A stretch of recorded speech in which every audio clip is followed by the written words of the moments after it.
Today, we are talking about toughness and resiliency and how that translates to true success on and off the field.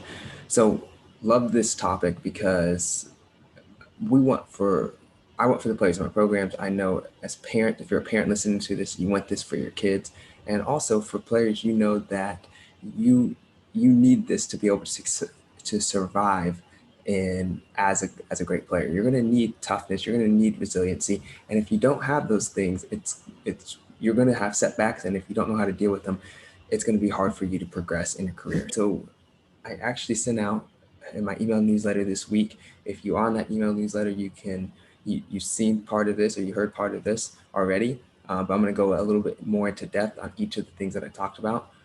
But also, you have to be able, if you're not on that newsletter and you want to learn more about our email newsletter, go ahead and you can sign up. If you go to tfsoccertraining.com/newsletter, you can be able to sign up for that. And again, if you sign up, you'll get a lot of good information on that.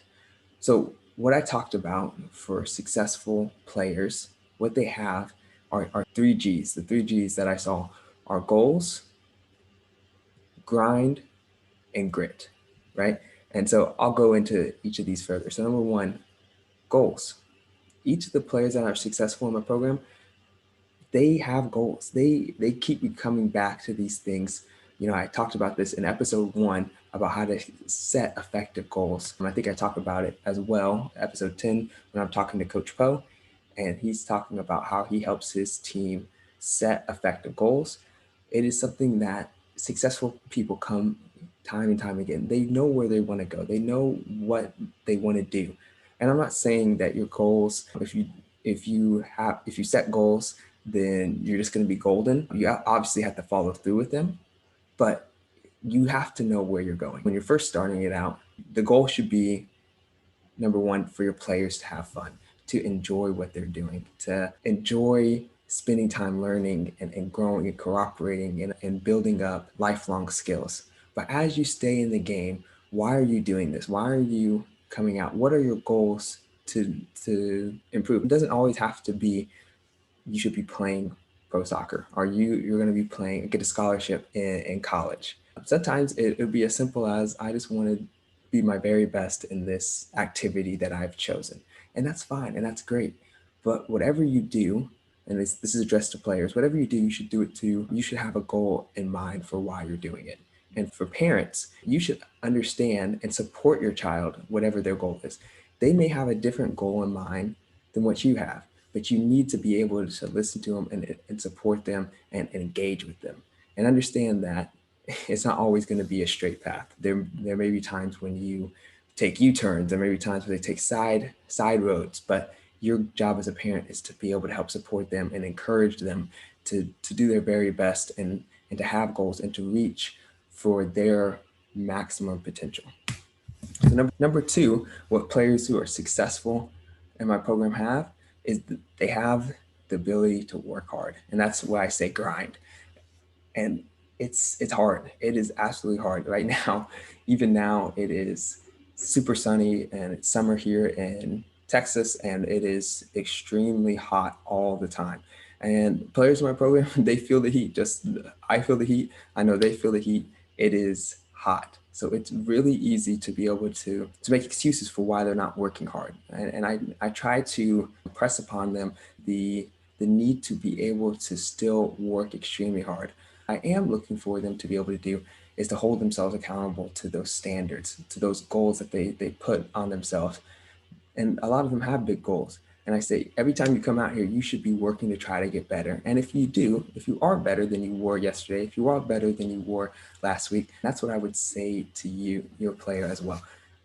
Don't be afraid to grind. If you're a parent listening to this and telling your player, encourage them to work hard, right? If you have a parent of a player like that, go ahead, just keep encouraging them, keep trying to help them, keep them engaged. And because there are going to be times where they feel like, oh, this is hard. I'm not seeing the results. If you're a parent of a player like that, keep encouraging them.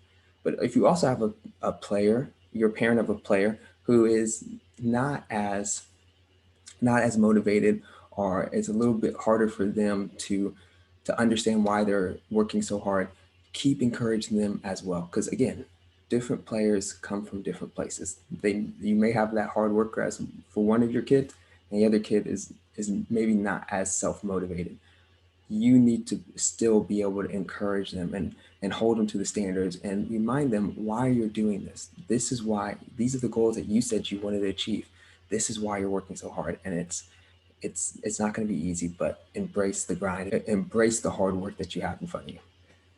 Finally, the last one, the third and final G, is grit. And again, I talked about this with Coach Pascarella, but grit is one of those defining characteristics, and it's hard to be able to mold that in to your player, but it's something that you can model as well if you're a parent, that this is something that we want in our family. So again, it's hard. Life isn't always going to be easy. There are times where you're going to fail, and I wouldn't be afraid to share that with your child if you're a parent. Don't be afraid to let them know the times that they had setbacks. So if you're a parent, highlight those stories. One of the things that I love that my parents would do is that they would clip out little news clippings, or they would send me little emails about players. They would send me articles, ESPN articles or sports articles of players who had setbacks that they had to overcome, and that they would send those to me and just allow me to read it. Those type of things help to form in my mind that, man, every player has to overcome some sort of setback. No one has a smooth sailing. At some point in life, people are going to have setbacks, and how do they overcome that? And that's something that you can do with your player as well. Send them little notes. It doesn't have to be you telling them necessarily. You can be sending them articles, but just encourage them and let them know, like, hey, you're going to have setbacks. You're going to overcome that. I mean, right now there's so many different stories going on. There's, summer tournaments, the Euros are going on right now, Olympics are about to start. There are so many different things happening right now, and there's always a story of people overcoming setbacks. And there's any athlete can share and let you know, like, this is what I had to overcome to get to where I am now. And so if you're a player and you're looking for that, and you're looking for guidance on how to build that grit, look for those stories, look for those articles, and pay attention to people's journeys, because nobody has necessarily like an easy journey for them. Those 3 Gs, like I said, number one, have a goal, have an understanding for why you're doing this. Number two, embrace the grind, understand that it's going to take hard work. And then finally, find your grit. Understand that grit is something that you have to be able to overcome setbacks. Understand, if you can take those 3 things, you can be successful in this game, but you can also be successful in your life.